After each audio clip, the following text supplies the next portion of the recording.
Hi, I'm Eric Siegel with ericstrains.com. Today we're going to be checking out a new 3-rail O-scale Southern GP9 diesel from Lionel. Alright, so I'm going to start things off with a little bit of history on the GP9. The GP9 was a 4-axle diesel locomotive manufactured by General Motors' Electromotive Division between January 1954 and August of 1963. The GP9s were powered by EMD's 567C 16-cylinder diesel prime mover, and that gave these engines 1,750 horsepower. The GP9 was a very successful model for EMD. Worldwide, there were over 4,000 GP9s manufactured. Now, here in the US, they were used by many railroads. The top 3 buyers of the GP9 here in the US were the C&O with 363, the Illinois Central with 348, and the Norfolk and Western with 306. They were also very popular up in Canada. The Canadian National ordered 349 of these. Now, not only were the GP9s very successful when they were first built, but they have stood the test of time because to this day, there are many GP9s still in service on short line railroads and industrial railroads, and these things are actually still seeing some Class 1 action because according to what I've read, as of 2016, the Canadian National still has some rebuilt GP9 RMs in their fleet. So now let's talk about Lionel's rendition of the GP9. This latest version of the GP9 appeared in Lionel's 2015 Volume 2 catalog, and then these things started arriving in stores around June or July of this year, 2016. So I've had this thing for about 6 or 7 months now, long enough to know that it's a good quality engine.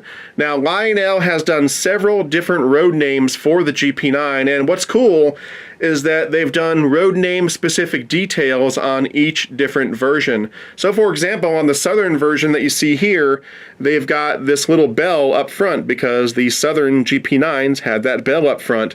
And then they've got similar road name specific details on the other road names as well. So the road names available are the Southern, like you see here. There's a Pennsy, there's a New York Central, there's a Rio Grande, there's a Chessie B&O, and then there's a Burlington Northern. And for each road name, Lionel is offering 2 different road numbers, which is kind of cool. That means you can double head these things if you want.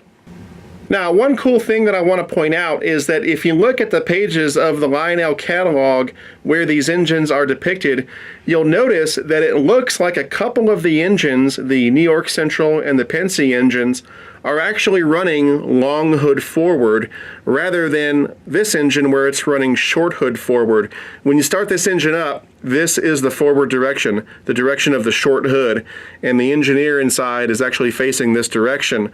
But if you want to turn these things around and run them long hood forward, that's totally prototypical because back in the day, a lot of railroads would run these things long hood forward, and that was something that harkened back to the steam era, because with a steam engine, you had a lot of engine in front of the crew, and so that would protect that crew in the event of a crash. So when the earlier generation diesel started coming out, a lot of railroads would turn the engines around and actually run them long hood forward in order to protect that crew. Let's go over some stats on this model. The length of the engine is 13 3/4 inches. It's 15 1/4 inches if you count the couplers.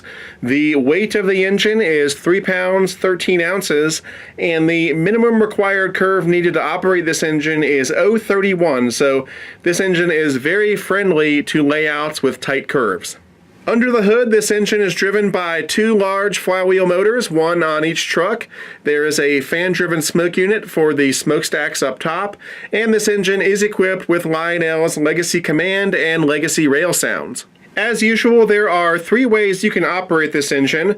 The preferred method is to use Lionel's Legacy Command System, as that will give you access to all of the engine's advanced features.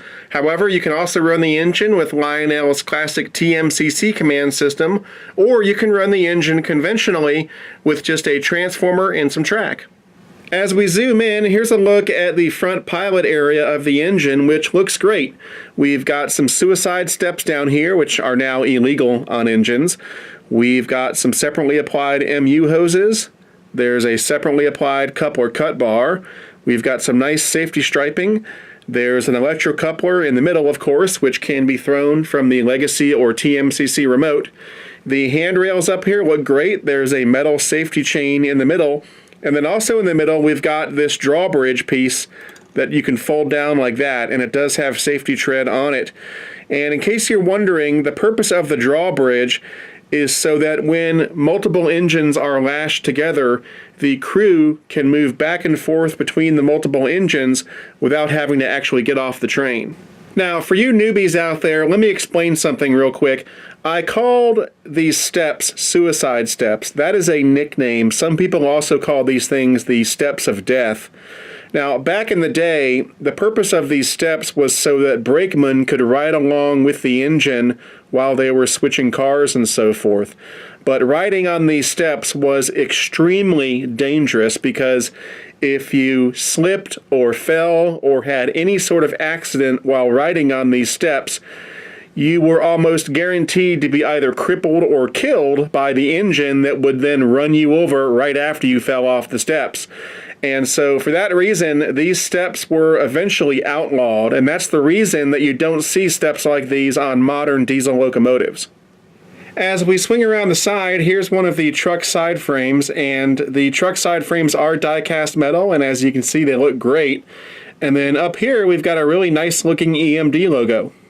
In between the trucks, we've got the fuel tank area, and the speaker for the sound system is housed inside the fuel tank.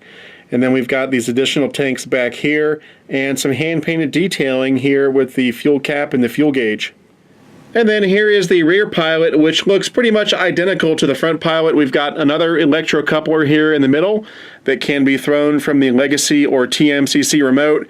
And just like up front, we've got a drawbridge and a metal safety chain.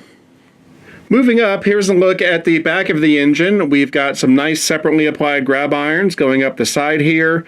There are 2 lighted number boards, an operating backup light here, as well as operating marker lights. As we move back down the side of the engine, things look really nice. We've got a very crisp Southern logo here. The tuxedo paint job looks fantastic. We've got some see-through metal screens here, and then some really nice molded in details all around. Here's a look at the back of the cab area. We've got a little door here with a separately applied windshield wiper. Now, there's a seam around the door that would suggest that the door opens, but it's not very easy to open, so I don't want to tempt fate and damage the model. And there's another see-through screen right here next to the door, and you can see part of these nice metal handrails that go down either side of the engine. Here's a look at the cab area. On either side of the window, we've got these nice little movable windscreens. The window itself doesn't open, but if you look inside, there is a hand-painted crew figure, and there's one on the other side as well. Now, if you look below the window, here's where we have a problem, and for a lot of you guys, this is going to be a deal-breaker kind of problem. If you look here, it says G5 and F. I believe that is a typo. It's supposed to say GS&F, Georgia, Southern, and Florida, but they've got a 5 where there should be an S. Now, how did a typo like that happen? Well, one word, China. When these designs are sent over to China so that the engines can be made, they go to factories where the people probably don't speak the best English and don't really know what they're writing on these engines. And so they saw the design and saw GS and F, and they mistook the S for a 5. And so now we have a nice big typo here, G5 and F. Now, for me, it's not that big of a deal. I don't like it, but it's just a model train. It's not the end of the world, and I've got lots of other things to worry about besides typos on my trains. But I did want to mention it because I know for a lot of you guys out there, this is going to be a really big deal.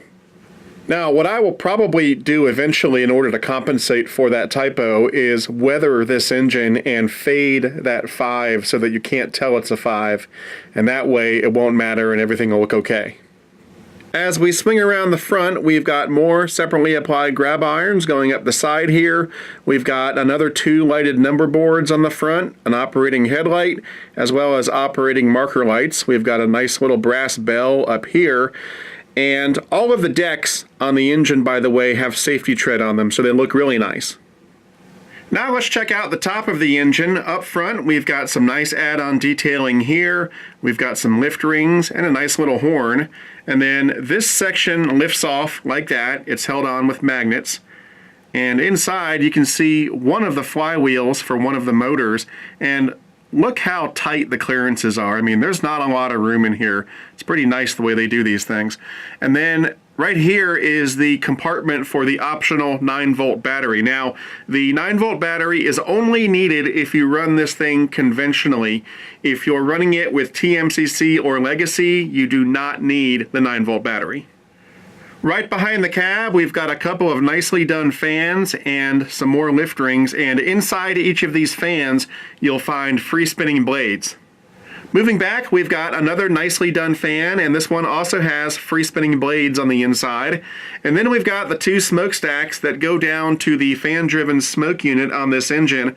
And as always, to load smoke fluid into the smoke unit, you simply pour the smoke fluid directly down either of these stacks. Now, oftentimes when you try to load smoke fluid into a smokestack, and especially the tiny little smokestacks that are on an engine like this, you inevitably end up spilling a little bit of smoke fluid around the smokestacks, and you can see that I've done that here. And it's a little bit messy, but hey, that's life with a smoke unit, regardless of the manufacturer or the model of the engine. But on this particular engine, one thing that helps is that this piece right here actually can be removed. And that exposes the funnel piece that goes down to the smoke unit. And if we take this off, there's the smoke unit. So if you want to, you can add your smoke fluid directly to the smoke unit by putting it in this hole. And that way you'll avoid some of the mess that comes along with trying to get the smoke fluid into the smokestack on top of the engine. Toward the back, we've got another couple of fans, and again, these do have free spinning blades on the inside. We've got a bunch of separately applied metal lift rings and some add-on detailing back here. And this piece also can be removed like that. And on the inside, you can see the second flywheel motor. And then right here, we've got the master volume control for the engine. Here's a look at the underside of the GP9. We've got 4 pickup rollers, 2 per truck. All axles on these trucks are driven, and there are 2 traction tires on the inner axle of each truck. There are some control switches underneath the front truck here.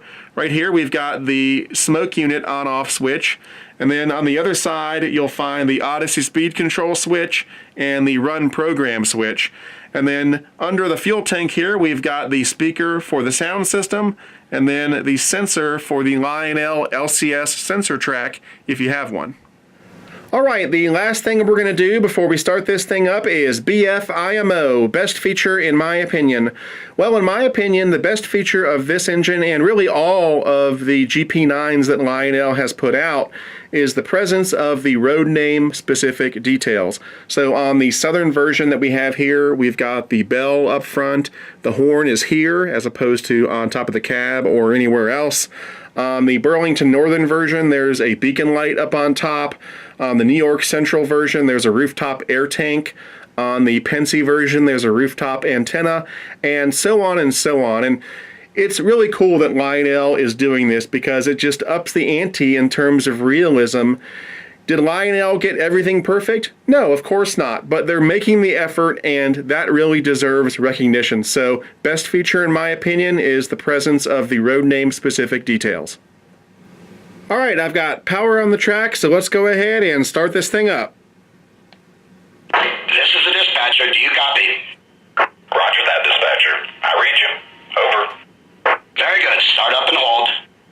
Yes, sir. Start up and stand by. Out.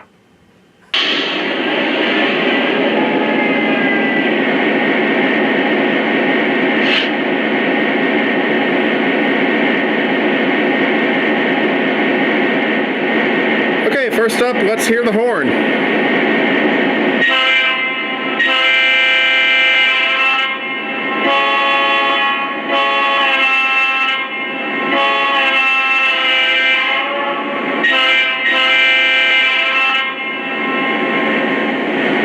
And now let's check out the bell.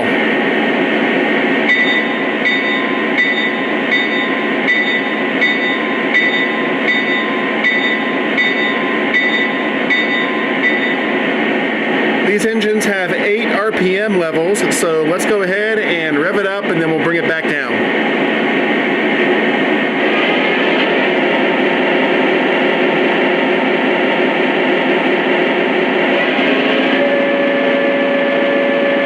This is my favorite RPM level. I just like the sound of it.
I don't know if you can tell in the video, but as the RPMs go up on this engine, the smoke output increases. And finally, let's hear some of the crew talk. Air is made, dispatcher. Can I get a go? Over.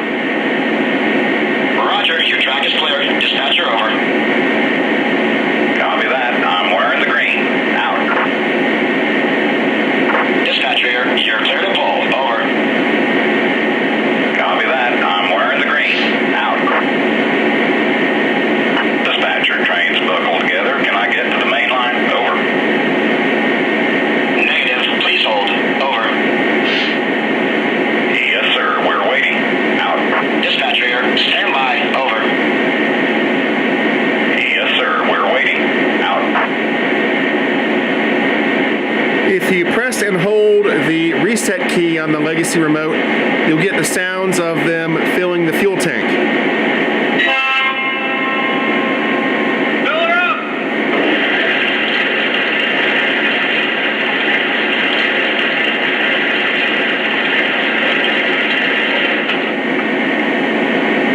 My fuel's full. Over. Affirmative. Out. Okay, let's go ahead and roll it out.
All right, that about wraps it up for this review. This is a beautiful engine, beautifully done. If you're interested in purchasing one of these, the retail price, regardless of road name, is right at $550. Although if you go through a good Lionel dealer, you should be able to get a little bit of a discount off that retail price. And as always, if you're looking for a good Lionel dealer, try my favorite train store, which is Legacy Station. You can find them on the web at www.legacystation.com or give them a call at 770-339-7780. Anyway, that's it for now. I'm Eric Siegel, and I'll see you next time.